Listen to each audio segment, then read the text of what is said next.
आइए,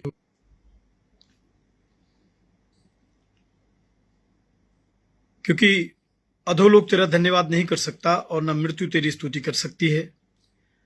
जो कब्र में पड़े हों वे तेरी सच्चाई की आशा नहीं रखते। जीवित ही तेरा धन्यवाद करते हैं, जैसा मैं आज कर रहा हूं। पिता तेरी सच्चाई का समाचार पुत्रों को देता है। यहोवा मेरा उद्धार है, इसलिए हम जीवन भर यहोवा के भवन में तार वाले बाजों पर अपने रचे हुए गीत गाते रहेंगे। आइए हम लोग दुआ करेंगे। पिता परमेश्वर, हमारे महान जीवित प्रभु, हम आपके सिंहासन के सन्मुख हैं। धन्यवाद देते हैं प्रभु आज की इस पवित्र नई भोर के लिए, जो आपके अनुग्रह में हम देखने पाए पिता परमेश्वर। जबकि प्यारे प्रभु, ऐसे बहुत सारे लोग हैं पिता परमेश्वर जो आज के दिन में प्रवेश नहीं करने पाए पिता परमेश्वर। प्रभु, हम आपसे प्रार्थना करते हैं, हम आपके उपकारों को कभी न भूलें। ऐसा मन देना, ऐसी बुद्धि, ऐसी शक्ति देना प्रभु। और जबकि पिता परमेश्वर अंत के दिनों में बहुत सारे झूठे नबी, बहुत सारे ऐसे लोग प्रभु जो पिता धार्मिकता का आवरण रखते हैं और वो धर्म के काम नहीं करते पिता परमेश्वर, कलीसियाओं को बिगाड़ते हैं प्रभु। पिता, हमें समझ बुद्धि देना कि ऐसे लोगों से हम सावधान रहें और हम पहचान रखें पिता परमेश्वर, ताकि महान प्रभु हमारा जीवन प्रभु आपको ग्रहण योग्य बन सके, हम उद्धार और अनंत जीवन के मार्ग पे चल सके पिता परमेश्वर। धन्यवाद करते हैं प्रभु आज की सुबह के लिए, जब अलग अलग स्थानों से प्रभु, अलग अलग परिवारों से आपके बेटे और बेटियां इकट्ठे हैं परमेश्वर। प्रभु, हर एक पर आपकी सामर्थ्य उतरने पाए प्रभु। और प्यारे खुदावंद, जब आपका दास इस आराधना का संचालन करता है प्रभु, अपने दास को, उसकी पत्नी नीलू को प्रभु आशीष देना कि परमेश्वर हम इस सेवा को करने में कभी दुर्बल ना हो, कभी कमजोर ना हो प्रभु, कभी लड़खड़ाए ना पिता परमेश्वर। और हम प्राण देने तक विश्वास हो गए हैं और बहुत सारी आत्माओं को जीत के आपके गले में शामिल करने वाले बन सके। हमारे गीत, प्रार्थनाएं प्रभु, वचन का पढ़ा और सुना जाना, जो भी आज का हमारा डिवोशन है प्रभु जी, हम आपके हाथ में सौंपते हैं। आपकी महिमा हो प्रभु, आप बढ़े हम घटे। मसीह यीशु के जीवित पवित्र नाम से दुआ को मांगते हैं, आमीन। सो आइए हम लोग प्रभु की महिमा में गीत गाएंगे। धरती आकाश दोनों प्रभु की आवाज सुनेंगे, संसार के सब प्राणी उसका ही नाम लेंगे। धरती आकाश दोनों प्रभु की आवाज सुनेंगे, संसार के सब प्राणी उसका ही नाम लेंगे। धरती आकाश दोनों प्रभु का समय आता है, धरती मगन होगी, उसकी दया बरसेगी और दूर जलन होगी। उसके नियम जो मान कभी भी न वे भटकेंगे, संसार के सब प्राणी उसका ही नाम लेंगे। धरती आकाश दोनों प्रभु का वचन है ऐसा, जो चिराग सा जलता है, उस पर कोई चलता है, जीवन उसे मिलता है। उसके नियम जो माने कभी भी न वे भटकेंगे, संसार के सब प्राणी उसका ही नाम लेंगे। धरती आकाश दोनों आंखें उठा कर देखो, प्रभु का दिन आवेगा, उसको ग्रहण जो करेगा वही साथ जावेगा। जिसने प्रभु को न माना वही एक दिन रोएगा। संसार के सब प्राणी उसका ही नाम लेंगे। धरती आकाश दोनों प्रभु की आवाज सुनेंगे। संसार के सब प्राणी उसका ही नाम लेंगे। धरती आकाश दोनों। प्रेरितों का विश्वास वचन, आइए हम मिलकर कहेंगे। हे सर्वशक्तिमान पिता, स्वर्ग और पृथ्वी के सृष्टिकर्ता, मैं परमेश्वर पर विश्वास करता हूँ। मैं उसके इकलौते पुत्र हमारे प्रभु यीशु क्रैस्ट पर विश्वास करता हूँ। वो पवित्र आत्मा की सामर्थ्य से गर्भ में आया और कुंवारी मरियम से जन्मा। उसने पुन्तियुस पिलातुस के शासन में दुख भोगा, वो क्रूस पर चढ़ाया गया, मारा और गाड़ा गया और मृतकों को लोक में उतरा। तीसरे दिन वह जी उठा, जो स्वर्ग पर चढ़ गया और पिता की दाहिनी ओर विराजमान है। वो जीवतों मृतकों का न्याय करने को फिर आएगा। मैं पवित्र आत्मा पर, पवित्र सार्वलौकिक कलीसिया पर, संतों की संगति, पापों की क्षमा, देह के पुनरुत्थान और अनंत जीवन पर विश्वास करता हूँ। आइए हम पवित्र शास्त्र का पहला पाठ सुनेंगे, जो कि हमें मिलेगा याकूब की पत्री 3 अध्याय पद 13 से 18 तक। याकूब की पत्री उसका 3 अध्याय पद 13 से 18 तक। तुम में ज्ञान और समझदार कौन है? जो ऐसा हो वो अपने कामों को अच्छे चाल चलन से उस नम्रता सहित प्रकट करे जो ज्ञान से उत्पन्न होती है। पर यदि तुम अपने अपने मन में कड़वी डाह और विरोध रखते हो तो सत्य के विरोध में घमंड ना करना और ना तो झूठ बोलना। यह ज्ञान वो नहीं जो ऊपर से उतरता है, वरन संसारिक और शारीरिक और शैतानी है। इसलिए कि जहाँ डर और विरोध होता है वहाँ बखेड़ा और हर प्रकार का दुष्कर्म भी होता है।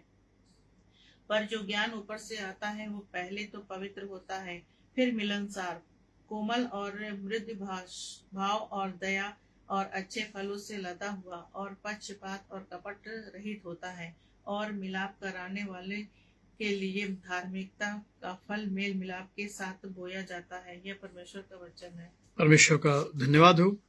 आइए एक छोटा सा कोरस हम लोग गाएंगे। तेरी इच्छा पूरी हो जाए, हाथों में तेरे जीवन है ये।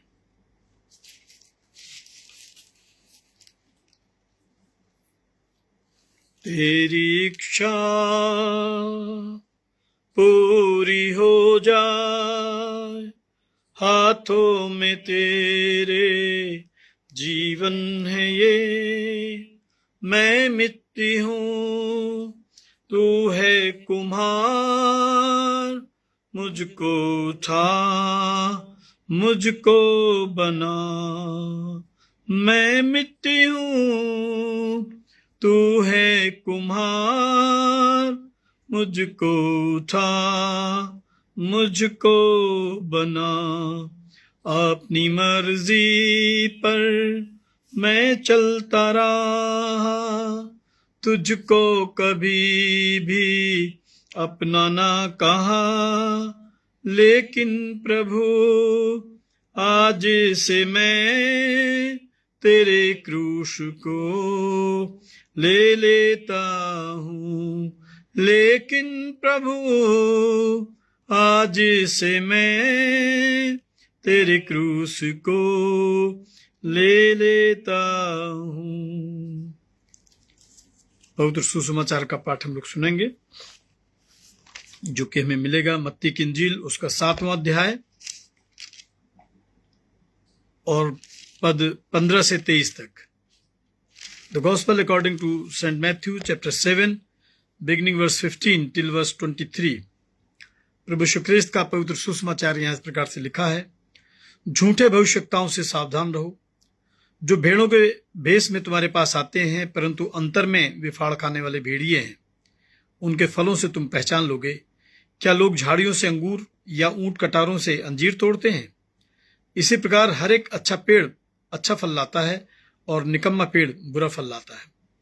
अच्छा पेड़ बुरा फल नहीं ला सकता और न निकम्मा पेड़ अच्छा फल ला सकता है। जो पेड़ अच्छा फल नहीं लाता वो काटा और आग में डाला जाता है, और इस प्रकार उनके फलों से तुम उन्हें पहचान लोगे। जो मुझसे हे प्रभु कहता है, उनमें से हर एक स्वर्ग के राज्य में प्रवेश न करेगा, परंतु वही जो मेरे स्वर्गीय पिता की इच्छा पर चलता है। उस दिन बहुत से लोग मुझसे कहेंगे कि हे प्रभु, क्या हमने तेरे नाम से भविष्यवाणियां नहीं की, तेरे नाम से दुष्ट आत्माओं को नहीं निकाला और तेरे नाम से आश्चर्य कर्म नहीं किए? तब मैं उनसे खुलकर कह दूंगा कि मैंने तुमको कभी नहीं जाना है।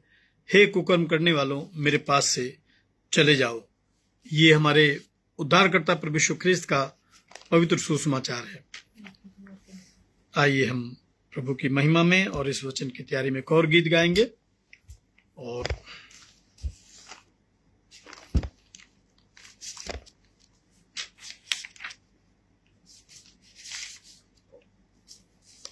एक बहुत पुराना और बहुत अच्छा गीत है, और मैं समझता हूं कि इस गीत से आप अपने आप को ब्लेस्ड फील करेंगे, आशीषित महसूस करेंगे जरूर से, और आप इससे कनेक्ट करने पाएंगे अपने आप को प्रभु यीशु मसीह में। एक बार फिर से मैं आप सबका स्वागत करता हूं इस सुबह की ऑनलाइन इबादत में। परमेश्वर आपके साथ में हो। ऐ खुदा, तेरे करम की नजर किधर न हुई, कौन ऐसा है कि जिस पर तेरी नजर न हुई।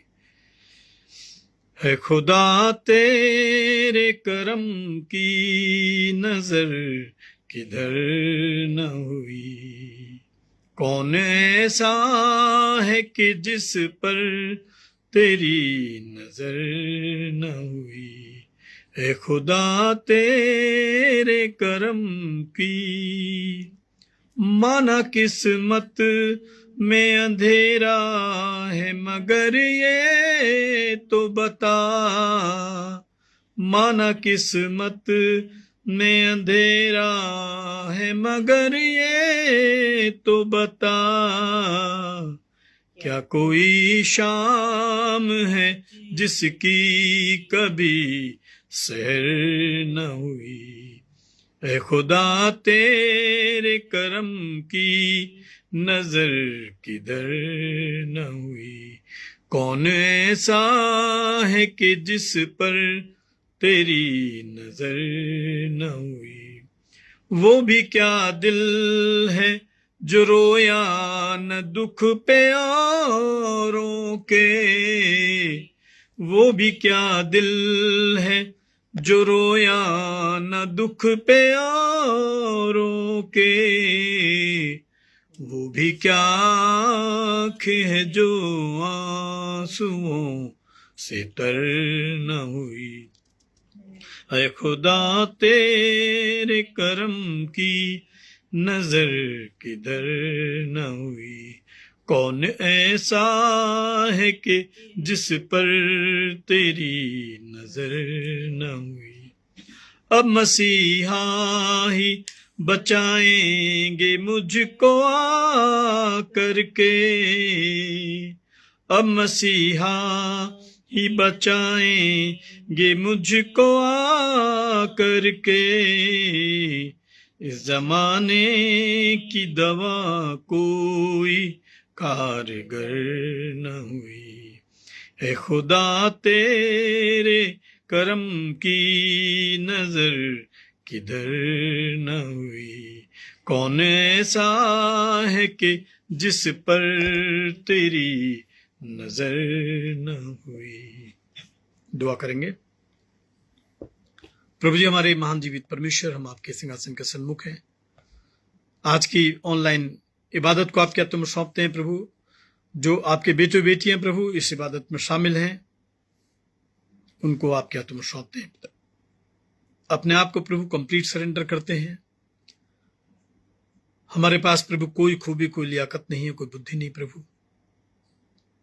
प्रार्थना करते हैं परमेश्वर, पवित्र आत्मा का अभिषेक देना प्रभु।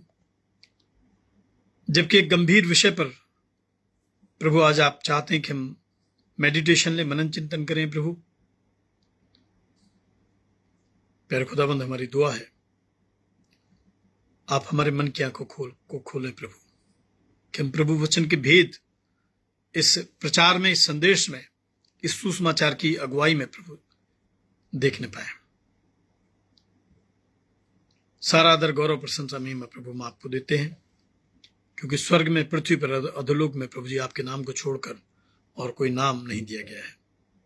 मसीह यीशु के सामर्थ्य जीवित पवित्र नाम से इस दुआ को मांगते हैं, आमीन। Thank you Jesus. आप सबको जय मसीह की। और आइए हम लोग, जो आज का हमारा विषय है, चर्च ऑफ नॉर्थ इंडिया के एल्मेनक के अनुसार, जिसपे ये तीनों हमारे टेक्स्ट बाइबल के सेलेक्ट किए गए हैं, उसका जो विषय है, उसका जो थीम है, मैं आपके साथ शेयर कर रहा हूं, bearing fruits for the kingdom. राज्य के लिए फल लेके आना, ये हमारा आज का विषय है। और बड़ा गंभीर विषय है, जैसा कि अभी हम लोगों ने प्रार्थनाओं में प्रभु से मांगा है। आज सोशल मीडिया का जमाना है। यीशु मसीह के समय में सोशल मीडिया नहीं था। आज से मुझको लगता है कि 10-20 साल पहले हम लोग अगर चले जाएं, तब भी टेक्नोलॉजी हमारी इतनी डेवलप नहीं थी, कम से कम भारतवर्ष में तो हम कह सकते हैं इस चीज को। और इसलिए बहुत सारी चीजों को हम समझ नहीं पाते थे। बहुत सारी चीजें हम तक पहुंचने में बहुत समय लगता था, बहुत बरस लगते थे, तब तक बहुत सारा नुकसान हो चुका होता था। लेकिन आज जो है टेक्नोलॉजी का जमाना है, आज सोशल मीडिया का समय है। अब बहुत सारी जो गुप्त में बातें हैं वो इनलाइटन हो जाती हैं, और अच्छी बात है कि जो बुराई है वो सामने आना चाहिए। तो आप देखते होंगे कि किस तरीके से आज कलीसियाओं में एक बहुत मेजर लेवल पे, एक बड़े बड़े पैमाने पे डिस्ट्रक्शन है, लड़ाई झगड़े हैं, टूट फूट है। अब जो रविवार का दिन होता है, इबादत का दिन होता है, मुझे लगता है कि उसमें जो हमारे पुरखों का समय था, हमारे फोर फादर्स का समय था, हमारे बचपन का समय था, और हम देखते थे कि गिरजा गिरजाना एक बड़ी आशीष की बात होती है और एक बड़ी खुशी की बात होती है, एक बड़ी शांति की बात। आज जब कलीसियाओं की हालत देखते हैं तो ऐसा लगता है कि नहीं, अब चर्च जाना बड़ा मुश्किल होता जा रहा दिन पे दिन। चर्चेज में तमाम तरीके की जो बातें हैं, तमाम ऐसी पॉलिटिक्स हैं, तमाम लड़ाई झगड़े हैं, और उसके पीछे जो एक रीजन है, और भी बहुत सारे कारण हो सकते हैं, पर एक जो कारण है, हमारे पास लीडरशिप नहीं है, लीडरशिप की कमी है। जो हमें लीडर मिले हैं या जो इस समय अगुवाई कर रहे हैं, उनमें से अधिकांशतः है या ज्यादातर लोग जो है वो कॉल्ड मिनिस्टर नहीं है। बहुत सारे लोगों ने जो इसकी प्रॉपर ट्रेनिंग होनी चाहिए, सेमिनरी में जाना चाहिए, वहां पे अपनी पढ़ाई लिखाई को, उसको उन्होंने किया भी नहीं है। और रही सही जो कसर है वो इस बात में पूरी हो जाती है कि वो मेटेरियलिस्टिक लोग हैं। वो जो प्रदर्शित करते हैं, वास्तव में उनका जो एम है, उनका जो पर्पस है, वो नहीं है। वो दिखाते कुछ हैं, कहते कुछ हैं और करते कुछ हैं। और इसीलिए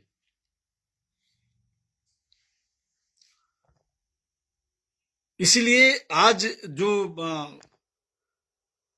मसीही कलीसियाएं हैं, जो मसीही संपत्ति है, क्रिश्चियन प्रॉपर्टीज हैं, चाहे वो हमारे स्कूल कॉलेजेस हों, चर्चेज हों, लैंड्स हों, फंड्स हों, रिसोर्सेज हों, उनमें बहुत तेजी के साथ में डाउनफॉल होना शुरू हो गया है, बहुत तेजी के साथ में। और आप ताज्जुब करेंगे कि ये जो बाइबल की भाषा में मैं आपसे कह रहा हूं, ये जो झूठे लोग चले आए हैं, भविष्यवक्ता का भेष धर के, पास्टर का भेष धर के, ये वास्तव में ये खुद परमेश्वर के वचन पे विश्वास नहीं करते हैं। और आज का जो हमारा थीम है, आज का जो हमारा विषय है, वो यही है कि कम से कम इंडिविजुअली इस जीवन में हमें जरूर इस बात को देखना चाहिए कि ऐसी परिस्थितियों में हम कैसे संभल पा रहे हैं, कैसे जस्टिफाई कर पा रहे हैं कि अच्छा क्या है, बुरा क्या है, किस तरीके से देख पा रहे हैं कि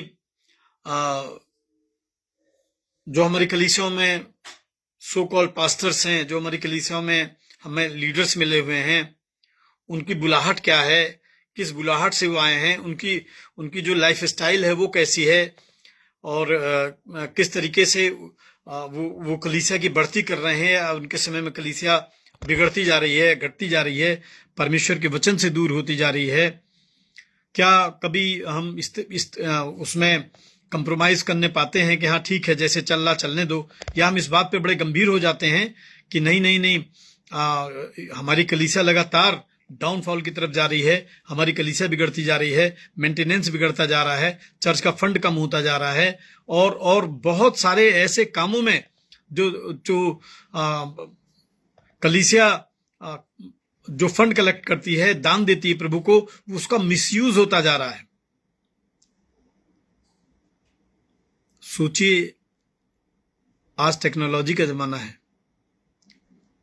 लेकिन 10-20 साल पहले यीशु मसीह के समय में टेक्नोलॉजी का समय नहीं था, और आज से हजारों साल पहले खुदा ने इन तमाम बातों को राइटिंग में दिया है। जब परमेश्वर के वचन को हम पढ़ते हैं, ये रिटन वर्ड ऑफ गॉड है, ये लिखित वचन है, ये एक दस्तावेज है जो लिख के बताया गया है कि हमें सावधान रहना चाहिए। मत्ती की इंजील 7 अध्याय उसका 15 पद जब आप देखेंगे तो उसमें लिखा, झूठे भविष्यवक्ताओं से सावधान रहो। जो झूठे लोग हैं, मक्कार लोग हैं, फरेबी लोग हैं। आइए थोड़ा सा इनके विषय में देखें कि ये कौन है, और इनके विषय में बाइबल और हम लोगों को किस तरीके से आगाह करती है, किस तरीके से सचेत करती है।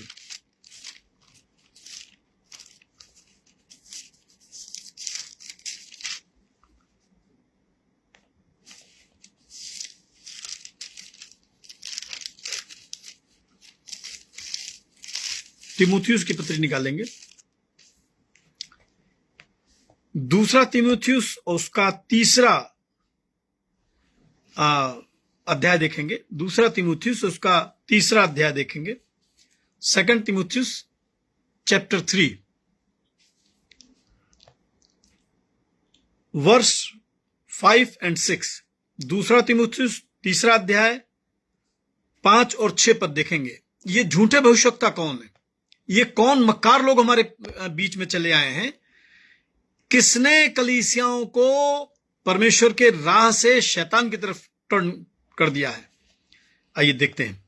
दूसरा तीमुथियुस 3 अध्याय 5 पद को देखेंगे। क्या लिखा है, वे भक्ति का भेष तो धरेंगे, देखने में भक्त नजर आएंगे, देखने में वो पास्टर, पादरी, प्रचारक, बिशप, जो भी आप जिस नाम से बुलाते हैं, बाइबल में लिखा है वे भक्ति का भेष तो धरेंगे पर उसकी शक्ति को नहीं मानेंगे। किसकी शक्ति को नहीं मानेंगे? यीशु मसीह की शक्ति को नहीं मानेंगे, यीशु मसीह के वचन को नहीं मानेंगे, यीशु मसीह के जो संदेश है, जो जीवन है, जो आज्ञाएं हैं, उसका वो इनकार करेंगे। बाइबल में लिखा कि भक्ति का भेष तो धरेंगे पर उसकी शक्ति को नहीं मानेंगे। ऐसों से परे रहना, दूर रहिए ऐसे लोगों से। बाइबल आगाह करती है, परमेश्वर का वचन बताता है, और आज का थीम हमारा इसी पे है। यीशु ने कहा, झूठे भविष्यवक्ताओं से सावधान रहो। और 6वें पद में लिखा है, दूसरा तीमुथियुस 3:6 में, इन्हीं में से वे लोग हैं जो घरों में दबे पांव घुस आते हैं और उन दुर्बल स्त्रियों को वश में कर लेते हैं जो पापों से दबी और हर प्रकार की अभिलाषाओं के वश में हैं। आज बहुत सारे लोग पास्टर्स के रूप में हमारे घरों में आते हैं। मैं ऐसे और बहुत सारे लोगों को जानता हूं जिन्होंने अपनी ब्याहता पत्नी को, जिसके साथ में उन्होंने परमेश्वर के भवन में एक वाचा प्रतिज्ञा ली है, उसको छोड़ दिया उन्होंने, और उन्होंने इस सेवा को एक कमाई की सेवा में बदल दिया। और मालूम है, उन्होंने पूरी पूरी पूरी कलीसियाओं को बर्बाद कर दिया। बाइबल में लिखा है वो दुर्बल स्त्रियों को वश में कर लेते हैं, दुर्बल स्त्रियों को वश में कर लेते हैं। दुर्बल स्त्रियां वो हैं जो परमेश्वर के वचन में वफादार नहीं है, परमेश्वर के वचन में जीवन नहीं बिताती हैं। पहला तीमुथियुस 6वां अध्याय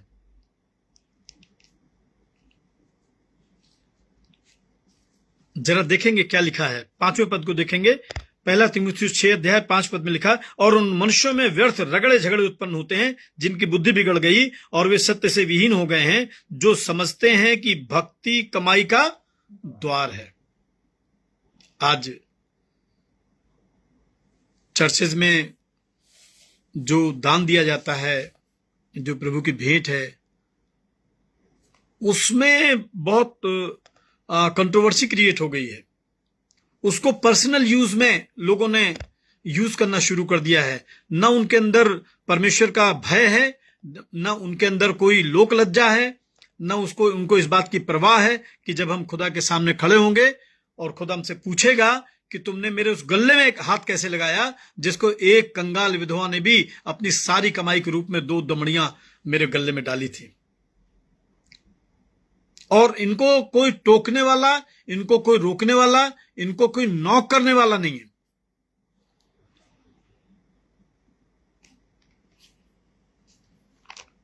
यीशु ने कहा झूठे भविष्यवक्ताओं से सावधान रहो, झूठे भविष्यवक्ताओं से सावधान रहो। मत्ती 7 उसके 15 पद में लिखा है, झूठे भविष्यवक्ताओं से सावधान रहो, जो भेड़ों के भेष में तुम्हारे पास आते हैं, बड़ी स्टोरीज लेके आएंगे, बड़ा भोलापन लेके आएंगे, बहुत भ्रमित कर देंगे, भरमा देंगे, मिसगाइड करेंगे, हिप्नोटाइज करेंगे। यीशु कह रहा है ये भेड़ों के भेष में तुम्हारे पास आते हैं, परंतु अंतर में वे फाड़ खाने वाले भेड़िए हैं। कहीं मेरे प्रियो देर न हो जाए। पहचान लीजिए आज कलीसियाओं में क्या हो रहा है और कब से हो रहा है और किसके कारण हो रहा है। किसने मसीह की कलीसियाओं में, उसके प्रेम में, विश्वास में, उसकी यूनिटी में, कलीसिया की जो एक हार्मनी थी, एक मीठापन था, किसने उसमें जहर घोल दिया, किसने कलीसियाओं की शांति में आग लगा दी। मत्ती की इंजील उसका 24 अध्याय निकालेंगे। मत्ती की इंजील उसका 24 अध्याय। चेलों ने पूछा कि हे गुरु, जगत के अंत का क्या चिन्ह होगा? कैसे पहचानेंगे कि ये जो संसार है ये विनाश की तरफ जा रहा है, अब इसका अंत होने वाला है। आपको याद होगा जब आप उत्पत्ति की पुस्तक पढ़ेंगे तो एक प्रभु का दास हुआ करता था, उसका नाम था नूह। वो लोगों से रात और दिन चिल्ला चिल्ला के कहता था कि तुम परमेश्वर की तरफ मुड़ो, परमेश्वर की नजदीकी में बने रहो, लेकिन कोई उसकी बात पे विश्वास नहीं करता था। लोग नाच गाने में, शादी ब्याह में, सांसारिक कामों में लगे रहते थे और खुदा के खादिम की बात ना मानने के कारण यह हुआ कि एक तूफान आया, एक जलजला आया। 40 दिन तक इस संसार में रात और दिन भयंकर बारिश हुई और सारा संसार डूब गया। चेलों ने पूछा कि प्रभु जी, संसार का अंत कैसे होगा, संसार कैसे जानेंगे कि जगत का अंत होने वाला है? पहली निशानी जो यीशु मसीह ने बताई है, मत्ती की इंजील उसका 24 अध्याय 4 पद को देख लीजिए, आपको बहुत सारी बातें समझ में आ जाएंगी। 4 और 5 मैं आपके सामने पढ़ रहा हूं, उसके बाद 24 पद भी देखेंगे। यीशु ने उनको उत्तर दिया, मत्ती की इंजील 24 अध्याय 4 पद को देखेंगे। यीशु ने उनको उत्तर दिया, सावधान रहो, कोई तुम्हें भरमाने ना पाए। भ्रमित करने वाले लोग आएंगे, मिसगाइड करने वाले लोग आएंगे, भक्ति का भेष धरने वाले लोग आएंगे, भेड़ों का भेष धरे हुए लोग आएंगे। परमेश्वर का वचन बार बार आगाह करता है, संभल जाओ मेरे प्रियो, इसके पहले कि ये आंच हमारे जीवन तक आए, हमारे घराने तक आए, हमारे बच्चों तक आए, हमारे परिवार तक आए। संभल जाइए। कलीसियाएं बर्बाद होती जा रही हैं। आज आप देखिए मिशन प्रॉपर्टीज का क्या हाल है, उस पे अन्य जातियों के अधिकार हो गए हैं। जो हमारे बच्चों को अधिकार मिलना चाहिए था वो सब खत्म हो गया। अब हमारे बच्चों के लिए न जॉब है न जमीन है। आज हमारे बच्चे एक दिशाहीन होकर वो बड़े उदास हैं, वो बड़े भटके हुए हैं, क्योंकि बहुत से ऐसे होंगे जो मेरे नाम से आकर कहेंगे, मत्ती की इंजील 24 अध्याय 5 पद में, बहुत से ऐसे होंगे जो मेरे नाम से आकर कहेंगे मैं मसीह हूं, और बहुतों को भरमाएंगे। आज आप देखिए कि बड़े बड़े मंचेस में जो प्रचार होता है, नाम यीशु मसीह का है लेकिन प्रचार अपना है। जो महिमा प्रभु को मिलनी चाहिए, जो प्रशंसा प्रभु को मिलनी चाहिए, जो इज्जत खुदा को मिलनी चाहिए, वो उन्होंने बड़े बड़े मंच तैयार करके वो इज्जत अपने नाम से कमा ली है। और इसमें भी कंपटीशन है, बहुत सारे ग्रुप्स रातों रात तैयार हैं। हर डिनोमिनेशन, हर ग्रुप एक दूसरे से अपने को अच्छा बताता है और दूसरे को वो खराब बताता है। और कलाम में लिखा है, तुम लड़ाइयों की चर्चा सुनोगे, पर देखो घबरा न जाना, क्योंकि इनका होना अवश्य है, परंतु उस समय का अंत नहीं होगा। 24 पद को भी देखेंगे, क्योंकि झूठे मसीह और झूठे भविष्यवक्ता उठ खड़े होंगे, झूठे मसीह झूठे भविष्यवक्ता उठ खड़े होंगे, बड़े चिन्ह और अद्भुत काम दिखाएंगे, यदि हो सके तो चुने हुओं को भी वो भरमा देंगे। मेरे प्रियो, मेरे अजीजों, मेरे भाई बहनों, बी अवेयर।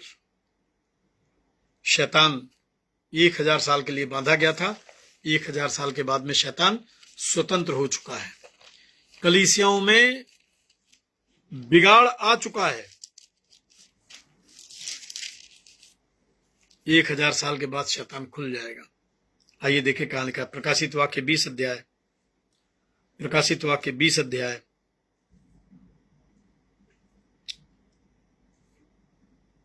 और उसके 2 पद में देखिए क्या लिखा है। उसने उस अजगर अर्थात पुराने सांप को, जो इब्लीस और शैतान है, पकड़ के 1000 वर्ष के लिए बांध दिया। पकड़ के 1000 वर्ष के लिए बांध दिया। और जब 7वां पद पढ़ते हैं, प्रकाशित वाक्य 20:7, तो क्या लिखा है? जब 1000 वर्ष पूरे हो चुकेंगे तो शैतान कैद से छोड़ दिया जाएगा। छूट गया ये शैतान मेरे प्रियो।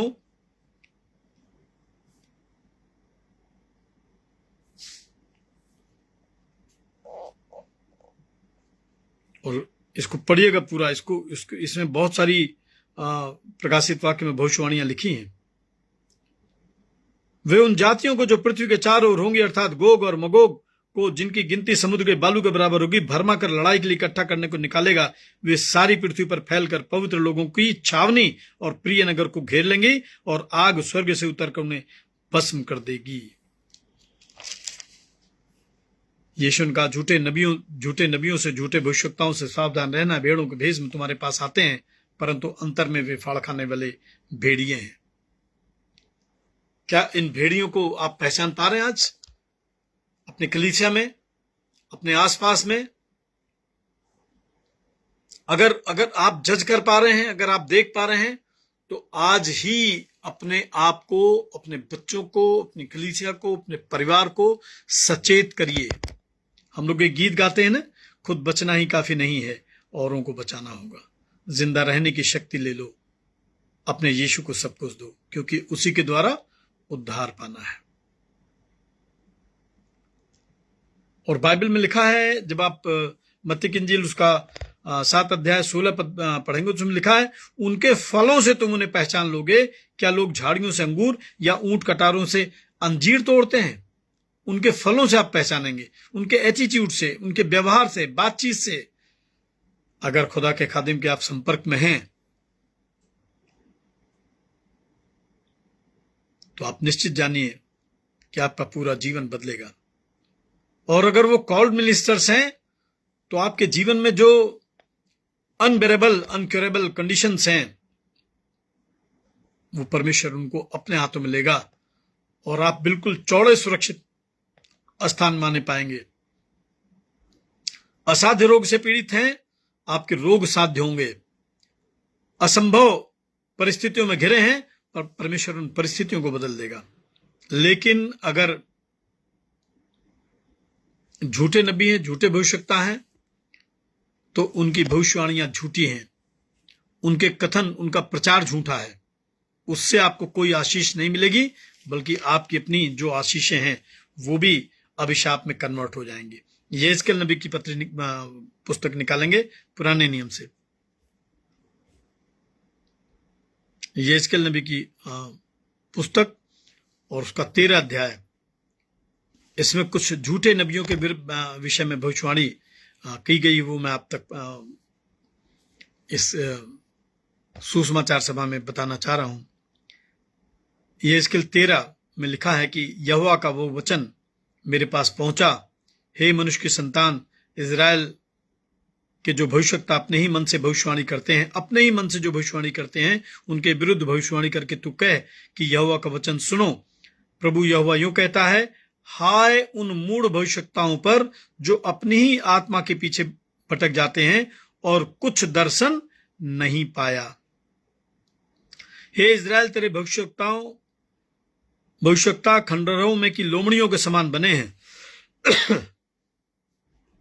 और आगे लिखा है 6वें पद में, वे लोग जो कहते हैं यहोवा की ये वाणी है, उन्होंने भावी का व्यर्थ और झूठा दावा किया है, और तब भी यह आशा दिलाई कि यहोवा का ये वचन पूरा करेगा, तो भी यहोवा ने उन्हें नहीं भेजा, क्योंकि तुम्हारा दर्शन झूठा है। और क्या तुम झूठ मूठ भावी कहते हो?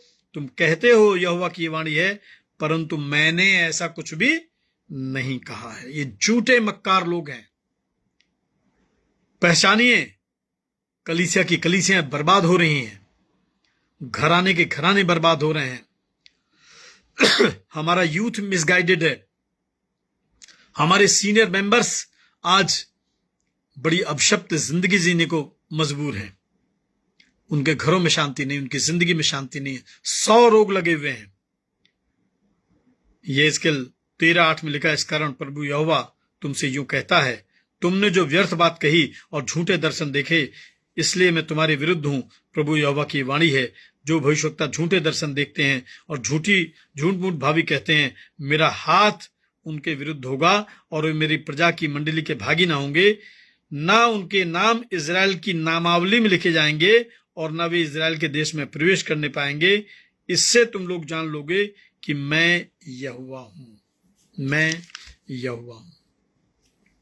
कलाम में लिखा है, इसी प्रकार हर एक अच्छा पेड़ अच्छा फल लाता है और निकम्मा पेड़ बुरा फल लाता है। क्या फ्रूट्स मिल रहे हैं? आज हमारी अपनी जो स्टाइल है, हमारा अपना जो कार्य है, हम अपने आप को ऑब्जर्व करें, अपने आप को चेक करें, उससे लोगों के बीच में मसीह यीशु की कैसी छवि बनी हुई है।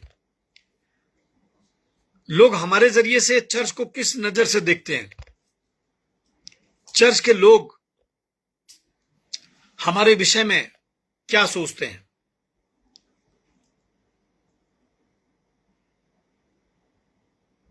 बाइबल में लिखा है, इसी प्रकार हर एक अच्छा पेड़ अच्छा फल लाता है और निकम्मा पेड़ बुरा फल लाता है। कैसे फ्रूट्स मिल रहे हैं? मैंने बताया कि कैसी आशीष मिल रही है। अपने आप को देखें, अपने आप को जांचें, अपने आप को चेक करें। ये ना सोचें, इस गलतफहमी में ना रहें कि हम क्रिश्चियन हैं, हम कुछ भी करें, हमको एक बपतिस्मे के द्वारा एक गारंटी कार्ड मिल गया है और हमारे लिए स्वर्ग में स्थान बिल्कुल तैयार है, क्योंकि खुदा ने वायदा किया है ना, कि जहां मैं रहूंगा वहां तुम भी रहोगे। बिल्कुल नहीं है ऐसा। 2 कुरिन्थियों 13 अध्याय निकालेंगे, 2 Corinthians chapter 13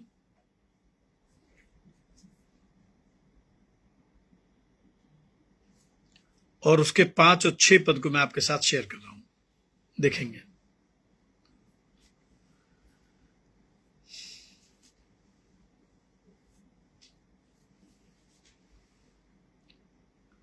दूसरा कुरिन्थियों 13 अध्याय 5वें पद में लिखा है, अपने आप को परखो कि विश्वास में हो कि नहीं, अपने आप को जांचो, क्या तुम अपने विषय में ये नहीं जानते कि यीशु मसीह तुम में है, नहीं तो तुम जांच में निकम्मे निकले। अगर निडर हो गए हैं, निर्भय हो गए हैं, ईश्वर के अस्तित्व को नकार दिया है, शोर शराबे में फंसे हुए हैं, गिरजाघर आते समय मन शुद्ध नहीं होता है, मन में तमाम बुरी बातें चलती रहती हैं, तो विश्वास करिए हमारा गिरजाघर आना बिल्कुल बेकार, उससे कोई लाभ हमें मिलने वाला नहीं है।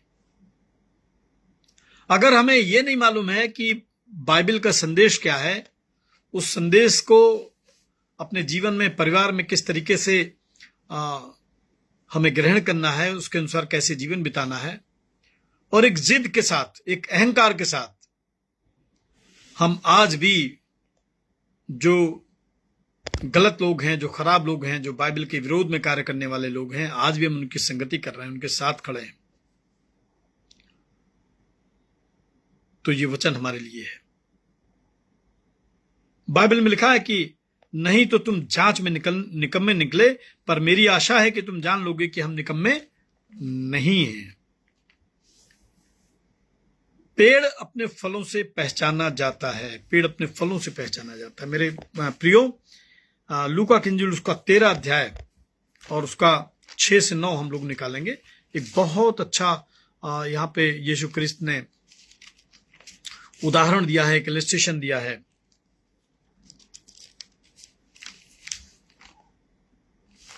लूका की इंजील 13 अध्याय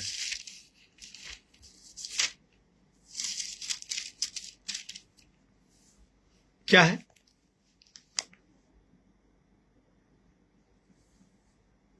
उसने एक दृष्टांत कहा। क्या दृष्टांत? कि किसी अंगूर की बारी में एक अंजीर का पेड़ लगा था, एक अंजीर का पेड़ लगा था, देखने में हरा भरा था। फल का मौसम आया, नेचुरली उसको फल देना चाहिए था, क्योंकि जो उसका लुक था, जो उसका अट्रैक्शन था, जो उसका ग्रेस था बाहर से देखने में, वो बिल्कुल लगता था फलदार वृक्ष है। परंतु उसमें फल ढूंढने आया, परंतु उसमें नहीं पाया। वो देखने के लिए आया कि इसमें कहां पे फल लगे हैं, लेकिन उसमें कहीं पे भी फल नहीं थे। कई बार बाहर से भ्रमित हो जाते हैं देख के। हमारा पहरावा, हमारी लाइफ स्टाइल लोगों को प्रभावित करती है, लेकिन जैसे ही हम उनके संपर्क में आते हैं, थोड़ा समय उनके साथ में हम गुजारते हैं, हम बिल्कुल असलियत जान जाते हैं कि ये भेड़ों का भेष धरे हुए दरअसल भेड़िए हैं। ये बाइबल के विरोध में कार्य करने वाले लोग हैं। ये परमेश्वर के पुत्र को पांव तले रौंदने वाले लोग हैं।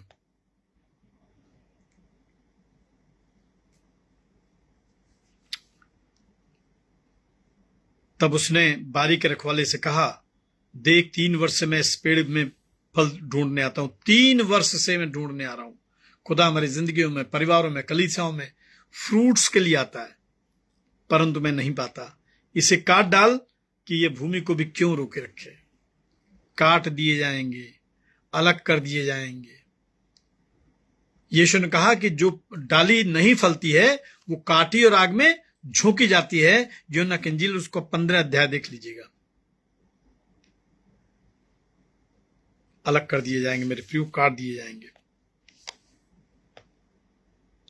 उसने उसको उत्तर दिया, हे स्वामी, इसे 1 वर्ष और रहने दे, मैं इसके चारों ओर खोद कर खाद डालूं, यदि आगे को फल लगे तो भला, नहीं तो काट डालना। 1 वर्ष, 1 दिन, एक लम्हा समय मिला।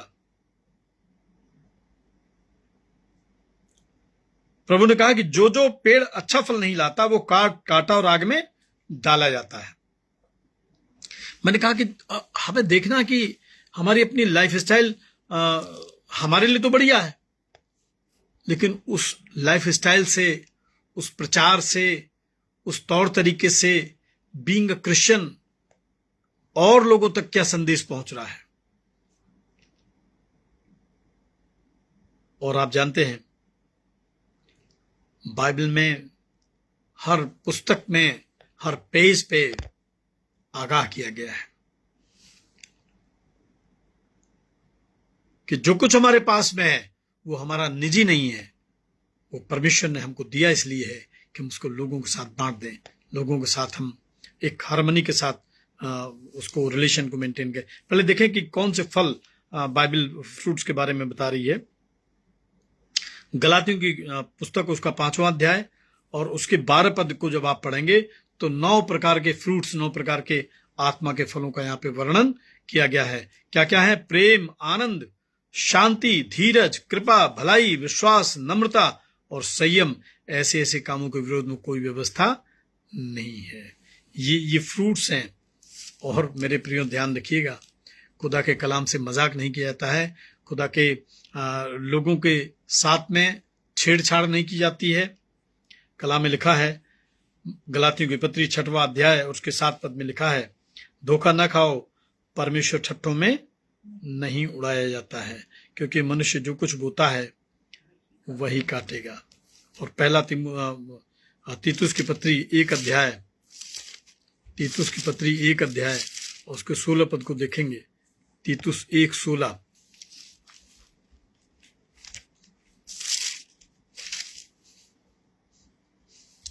तीतुस 1:16 में लिखा है, वे कहते तो हैं कि हम परमेश्वर को जानते हैं, पर अपने कामों से उसका इनकार करते हैं, क्योंकि वे घृणित और आज्ञा ना मानने वाले हैं और किसी भी अच्छे काम के योग्य नहीं हैं।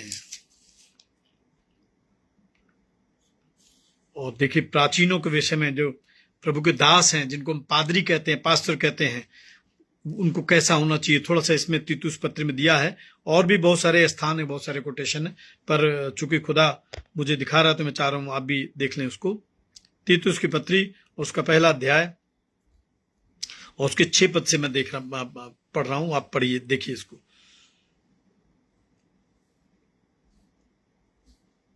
पांच पद से देखिए, मैं इसलिए तुझे क्रेते में छोड़ आया था कि तू शेष बातों को सुधारे और मेरी आज्ञा के अनुसार नगर नगर प्राचीनों को नियुक्त। प्राचीन माने पास्टर, है ना?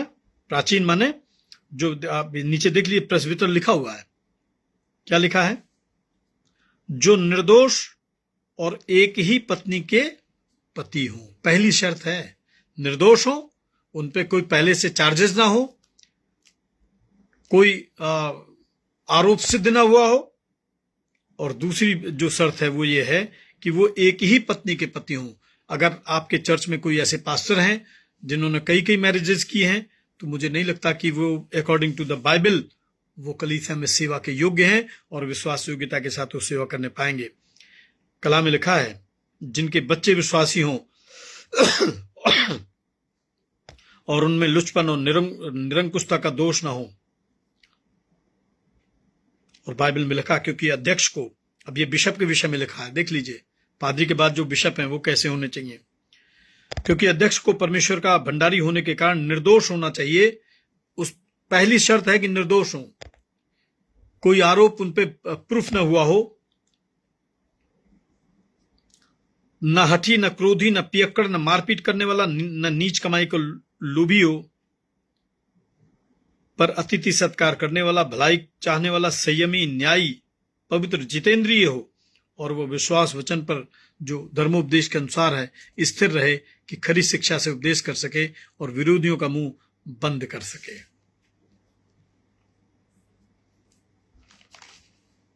यीशु ने कहा, इसी प्रकार तुम उनके फलों से उन्हें पहचान लोगे, उनके फलों से तुम उन्हें पहचान लोगे। अगर खुदा के खादिम के पास जाते ही आपको पॉजिटिव वाइब्स नहीं मिलती, उसके घर में आने से आपके घर में बरकतें नहीं आती हैं, मना कर दीजिए उसको। आइए देखेंगे।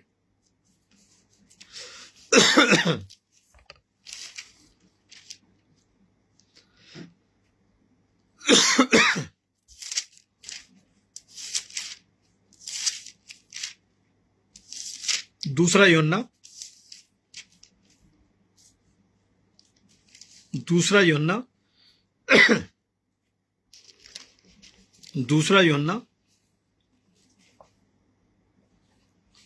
और एक ही अध्याय इसमें, इसलिए पहला अध्याय उसके 7 पद से मैं कुछ पद पढ़ रहा हूं, आप इसको बहुत ध्यान से सुनिए। दूसरा यूहन्ना पहला अध्याय और 7 पद से देखेंगे। आप अपनी बाइबल से निकाल लीजिए, समय बहुत कम है, जल्दी जल्दी मुझे बताना है, क्योंकि बहुत से ऐसे भरमाने वाले जगत में निकल आए हैं जो ये नहीं मानते कि यीशु मसीह शरीर में होकर आया है। भरमाने वाले लोग निकल आए हैं, बहकाने वाले, मिसगाइड करने वाले लोग। वो आपको सिखाएंगे, इबादत के दिन पिकनिक पे ले जाएंगे, इबादत के दिन खाने पीने नाच गाने में आपका समय वो व्यर्थ करेंगे। जो ये नहीं मानते कि यीशु मसीह शरीर में होकर आया, भरमाने वाला और मसीह का विरोधी यही है। और अपने विषय में चौकस रहो, अपने विषय में चौकस रहो कि जो परिश्रम हमने किया है उसको तुम गंवा ना दो, वरन उसका पूरा प्रतिफल पाओ। और जो कोई मसीह की शिक्षा से आगे बढ़ जाता है और उसमें बना नहीं रहता, उसके पास परमेश्वर नहीं है। जो कोई उसकी शिक्षा में स्थिर रहता है, उसके पास पिता भी है और पुत्र भी है। सबसे जरूरी बात जो मैं आपसे कहना चाह रहा हूं, 10-11 पद में देख लीजिए। यदि कोई तुम्हारे पास आए और यही शिक्षा ना दे, उसे ना तो घर में आने दो और ना नमस्कार करो। मना किया गया है, मत घुसने दीजिए घर में। घर की बरकतें खत्म हो जाएंगी, घर में आपके बंटवारा हो जाएगा, डिविजन्स हो जाएंगे, घर बर्बाद हो जाएगा। क्योंकि जो कोई ऐसे जन को नमस्कार करता है, वो उसके बुरे कामों में साझी होता है। प्रभु ने कहा कि जो मुझसे हे प्रभु कहता है, उनमें से हर एक स्वर्ग के राज में प्रवेश न करेगा, परंतु वही जो मेरे स्वर्गीय पिता की इच्छा पर चलता है। जो बहुत हे प्रभु कहता, बड़े बड़े मंच हैं, हालेलुया, प्रेज द लॉर्ड, बहुत सारी चीजें। एक राजा था, मैं आपको एक इलस्ट्रेशन बता रहा हूं। एक राजा था और किसी गांव में उसका बड़ा बगीचा था और उसकी देखभाल करने के लिए उसने 2 मालियों को रखा। उसने निश्चित रूप से बड़ा बाग था, उसके 2 हिस्से कर दिए होंगे। एक बाग में एक माली को रख दिया, एक बाग में एक माली को रख दिया। तो जो पहला माली है, आम का बगीचा है, वो रोज उसकी देखभाल करने के लिए आता था। रोज सुबह आता था और आते ही वो बड़े जोर जोर से कहता था कि मैं राजा का बड़ा वफादार माली हूं, राजा का बड़ा वफादार सेवक हूं, राजा मुझे जानते हैं, मेरी उनसे बड़ी अच्छी जान पहचान है। और वो ये कह के दिन भर लोगों को प्रभावित करता था और बताता था कि मैं राजा के परिवार से आया हूं, मुझे राजा ने भेजा है। और लेकिन जो पेड़ों के नरिशमेंट के लिए जरूरत थी, न उसमें वो पानी देता था, न उसमें वो खाद लगाता था, न उनकी निराई गुड़ाई करता था, न उनकी कटाई छटाई करता था। और उसका नतीजा ये आया कि साल गुजर गया और जब राजा उसमें फल देखने के लिए आया तो उसमें कोई भी फल उसको नहीं मिला। नेचुरली सिर्फ कहने से तो मुझे लगता है कि कुछ नहीं होता है। आज चर्चेज की हालत देख लीजिए, बहुत सारे लोग ऐसे हैं, वो बहुत पॉम्प एंड शो, बहुत प्रदर्शन बहुत है, लेकिन चर्च कूड़े घर में तब्दील हो चुके हैं। मैं अपने सेंट पीटर चर्च के बारे में बात कर रहा हूं। अगर ये कलीसिया इसे सुन नहीं है तो जरा सा आप इसको देखिए, किस तरीके से ये गिरजाघर धीरे धीरे एक कूड़ा घर में कन्वर्ट होता जा रहा है। लगातार इस कलीसिया को, इस चर्च को बर्बाद करने की, बिगाड़ने की कोशिशें की जा रही हैं। आपके दान के पैसे को किस तरीके से लोग पर्सनल यूज में खर्च कर रहे हैं। कोई वकील को दे रहा है, कोई मुकदमे में खर्च कर रहा है, कोई ये कह रहा है कि मुझे बिशप ने परमिशन दे दी है। अरे किसको अथॉरिटी है खुदा के गले में हाथ लगा दे, फल नहीं मिले। फल लाने के लिए सेवा करनी पड़ती है। और दूसरा जो माली था, वो चुपचाप अपना आता था, पूरे दिन वो बगीचे की देखभाल करता था, पानी लगाता था, खाद डालता था, निराई गुड़ाई करता था, उसकी कटाई छटाई करता था, चारों तरफ उसके बाड़ बांधता था। और वो पूरा दिन इतना व्यस्त रहता था कि वो किसी से मिल नहीं पाता था। बहुत सारे लोगों को शायद लगता होगा कि वो बड़ा घमंडी माली है, शायद वो किसी से मिल नहीं पाता है। दुनिया है, हर एक की अपनी आइडियोलॉजी है और जब समय फल का आया तो लोगों ने देखा कि वो जो दूसरा माली है उसका पूरा बाग, उसका पूरा बगीचा आम के फलों से भरा हुआ था।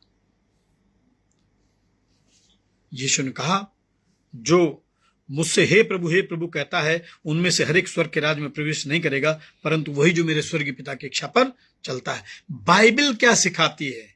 किसी की मत सुनिए, किसी की मत मानिए। बाइबल से आज तक आपने सीखा क्या, उस पर विश्वास करिए, उस पर भरोसा करिए। लूका की इंजील उसका 6वां अध्याय और उसके 46 पद को निकालेंगे। लूका 6:46 निकालेंगे जल्दी जल्दी।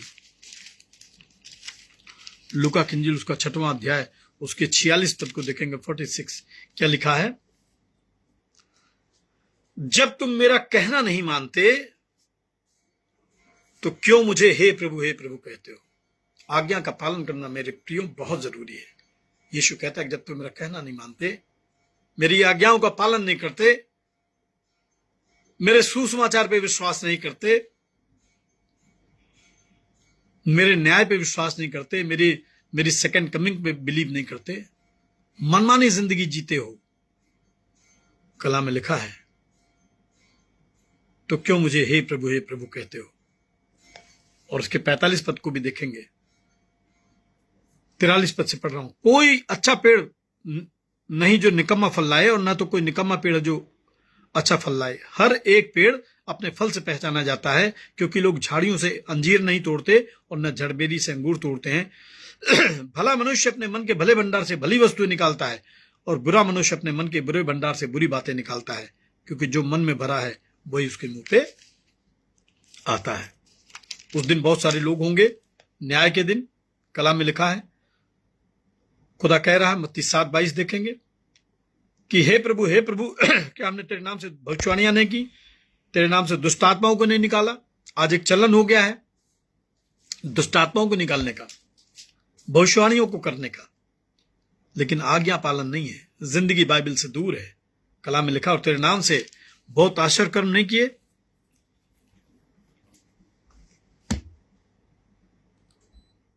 तब मैं उनसे खुलकर कह दूंगा, मैंने तुमको कभी नहीं जाना, हे कुकर्म करने वालों, मेरे पास से चले जाओ। न्याय का दिन आने वाला है मेरे प्रियो।